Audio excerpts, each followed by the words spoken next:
muchísimas gracias. Muy buenas tardes por esta nueva invitación a los amigos del Plan Fénix, a Abraham, a los colegas. Ya somos amigos, venimos siempre. Y el título que preparé para la exposición, que puede ser muy breve porque podría durar 2 minutos realmente, no es porque tengo un físico al lado, sino que es sobre la física del poder. Yo voy a hablar de la física del poder institucional en la Argentina. Los colegas han hablado de los poderes salvajes que se desenvuelven alrededor del modelo institucional. A mí me toca hablar casi de una lengua muerta, la lengua muerta que está encerrada en esa cosa que llamamos Constitución, que es un poder institucional. Y esa, sin adelantar la conclusión y con un estilo periodístico de tipo walshiano, que les voy a anticipar en los primeros 7 renglones de la conclusión, con este modelo no vamos a ninguna parte. Cuando la convocatoria está ceñida a otra Argentina es posible, pensé inmediatamente en el que para mí es uno de los argentinos más inteligentes, pero para no ponerlo a discusión, uno de los argentinos más ancianos, que es el profesor Mario Bunge. Y el profesor Mario Bunge distingue 4 ambientes, distingue el ambiente cultural, el ambiente económico, el ambiente político y el ambiente biológico.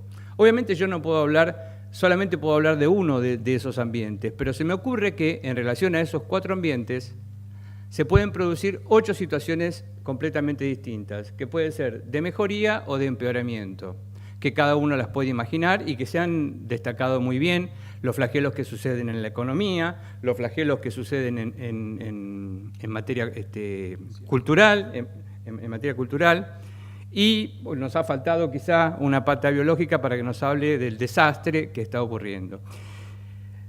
¿Qué significa posibilidad? Posibilidad tiene un montón de acepciones dentro del diccionario de la Real Academia, y yo para hoy he aceptado medios disponibles para hacer algo. ¿Y qué es lo que nosotros podemos hacer? Y bueno, nosotros podemos pensar en cómo ha de ser posible mejorar esta gobernanza, si ha de ser posible mejorar una gobernanza que definitivamente incluya a la mayoría de la población. Seré mucho más concreto y específico. Hoy en la Argentina el 66% está excluido, el 33% es pobre y el 33% es vulnerable. Quiere decir que la norma jurídica constitucional, el poder jurídico constitucional, rige para un 33% de personas. El otro 66% se está dando vuelta, porque un 33% no sabe lo que hacer y al otro le movemos un poquito la silla y queda fuera de las normas. Entonces, cuando uno se imagina y dice, no voy a hablar de sistemas biológicos, no voy a hablar de sistemas culturales, no voy a hablar de sistemas políticos, de sistemas económicos, voy a hablar del sistema político. Y el sistema político argentino presenta un malestar. Y este malestar del sistema político argentino, que voy a describir ahora en unos breves minutos, es lo que genera un trastorno impiadoso e irremediable sobre la posibilidad de equilibrio de los sistemas biológicos, culturales y económicos. Repito, el problema es el sistema político, es la física del poder. Si no se corrige la física del poder, todos los colegas que están acá en la mesa podrán frotar la lámpara de Aladino, pero con lo que ustedes van a escuchar a continuación se van a dar cuenta que la física del poder en la Argentina lamentablemente lo impide. El sistema político de una comunidad, de cualquier comunidad, se encuentra regido por una Constitución. La Constitución es el fundamento del Estado, es la vertebración. Y a partir de ahí, cada Estado va tomando más o menos una lengua para poder orientarse en mayor o menor medida a una coexistencia. Una coexistencia que derive casi inmediatamente en una paz social. Concretamente, si la Constitución no armoniza la coexistencia y no garantiza la paz social, la Constitución no sirve para nada como instrumento tecnológico. Tendremos que pensar en otra cosa. La Constitución es un instrumento que tiene 250 años y la Constitución, ¿saben qué es? Es una máquina del tiempo. Es algo que nosotros preparamos ahora, que se inventó hace 250 años, con la cual vivían 2 generaciones, y ahora resulta que con las constituciones actuales 4 generaciones somos las que tenemos que vivir. Esta Constitución entonces se ocupa de la libertad, de la igualdad, la solidaridad y fundamentalmente, la legitimación de los procesos políticos y funcionar como una norma procesal. Es decir, quién va a ganar y quién va a perder. Quién va a ejercer el poder, quiénes van a ser los gobernantes y quiénes serán los gobernados. Aquí paso a la parte medular de la exposición.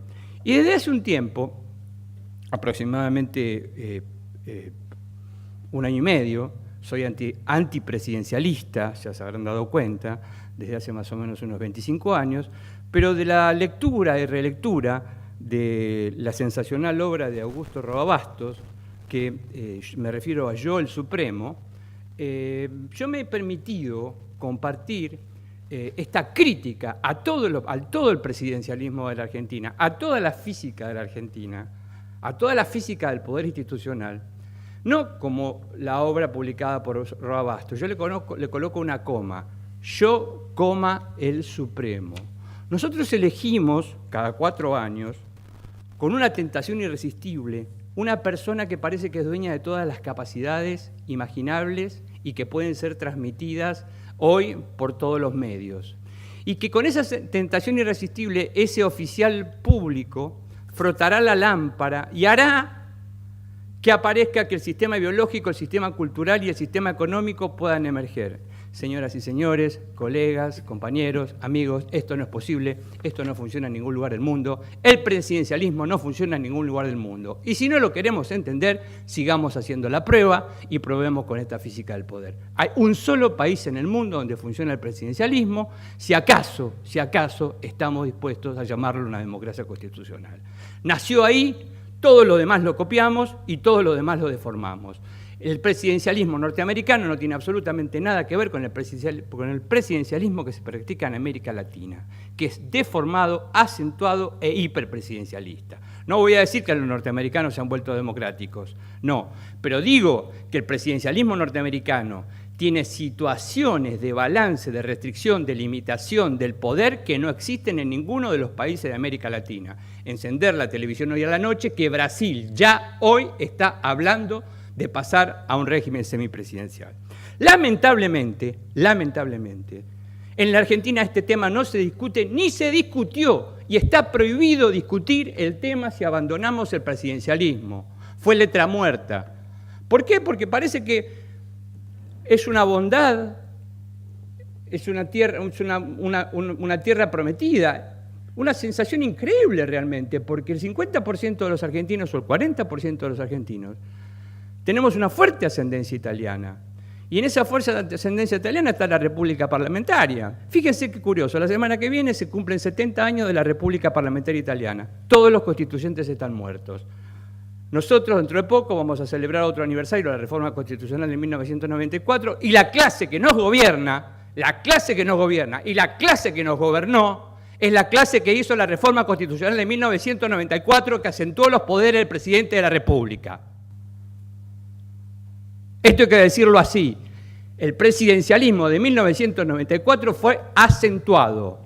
Lo que estaba en estado 6 pasó a estado 9. El presidente hace lo que se le da la gana, absolutamente. Si una ley no sale por el Congreso, te la saco por DNU. Y un error garrafal que se comete, creo que en el año 2007, 2008, 2009, en relación a los decretos por razones de necesidad de urgencia, es peticionar que la legislación llamada decretos por razones de necesidad de urgencia, para ser expulsada del sistema jurídico, necesita el rechazo de ambas cámaras. Claro, en aquel momento se pensó que nunca se iba a hacer oposición. Imagínense si hoy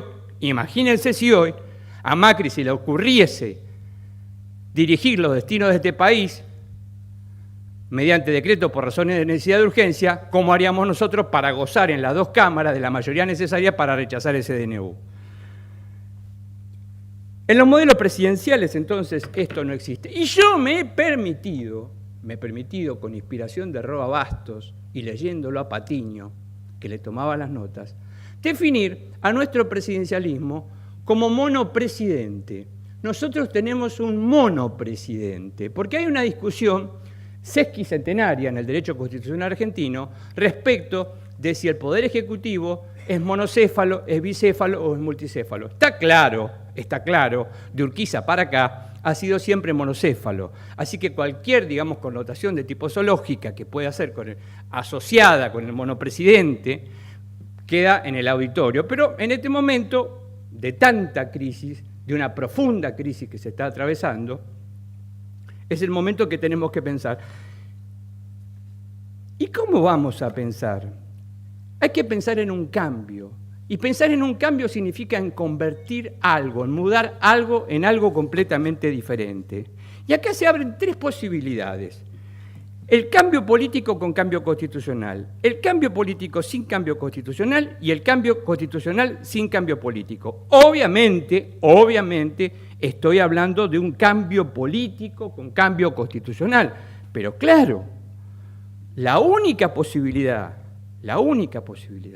de pasar a un cambio político con cambio constitucional es realizar estudios comparados. No se hacen estudios comparados en la Argentina. La última vez que se hicieron estudios comparados fue en 1949, que los hizo Sampay antes de reformar la Constitución, y equivocarse como se equivocó Sampay, porque lo único que hizo fue mantener los poderes del presidente. Hay que ver cómo funciona cada uno de los países del mundo, hay que ver las escalas de los países desarrollados, fijarse cuál es el grado de desarrollo de los primeros 50 países del mundo y descubrirán que dentro de los primeros 50 países del mundo hay uno solo presidencialista, el resto son parlamentaristas. Evidentemente, tiene que ver, muchísimo que ver, la física del poder, la concentración del poder institucional con la armonía y con el bienestar ciudadano. Mientras tanto, ya para ir cerrando, me gustaría citar a Agustín Tosco. Dijo: nuestra experiencia nos ha enseñado que sobre todas las cosas debemos ser pacientes, perseverantes y decididos. A veces pasan meses sin que nada aparentemente suceda, pero si se trabaja con ejercicio de estas tres cualidades, la tarea siempre ha de fructificar, en una semana, en un mes o en un año. Nada debe desalentarnos, nada debe dividirnos, nada debe desesperarnos. Fue escrito en 1975 a los obreros que se encontraban en lucha en Villa Constitución. En definitiva, estimados ciudadanos, cada Constitución encierra una lengua. La lengua que encierra la Constitución Federal de la República Argentina es una lengua hecha a la medida de una dominación. Hay que cambiar la Constitución, pero no hay que salir a plantear a reformar la Constitución porque sí. Hay que estudiar cuál va a ser esa lengua que realmente va a elevar a la millonésima una ciudadanía formal en una ciudadanía real. Que esa conjugación de las individualidades pueda definitivamente sincerar que el pueblo es el legislador. Y para concluir entonces, la física del poder en la Argentina cerró en el pasado, desde 1853, en todo el itinerario, incluyendo a todos los dictadores militares, incluyendo a todos los presidentes, en gobiernos de fuerte contenido autocrático. La salida, ¿cuál es la salida? No estoy pensando en el modelo suizo, estaría completamente loco si yo voy a proponer el modelo suizo, que son siete presidentes durante 4 años, no estoy tan loco. Por de pronto lo practicaron los uruguayos entre 1950 y 1952. Pienso por de pronto que hay que pensar seriamente en parlamentarizar el sistema presidencialista. Si no cambiamos la física del poder, si no se cambia la concentración de funciones, si todo sigue cerrando en el estado de ánimo de una persona 24 horas durante 365 días al año, estamos perdidos, porque acá estamos transversalmente discutiendo y está claramente, por lo menos desde Tales de Mileto, que el debate crítico es lo que hace progresar el conocimiento humano y la armonía en la comunidad. Muchísimas gracias.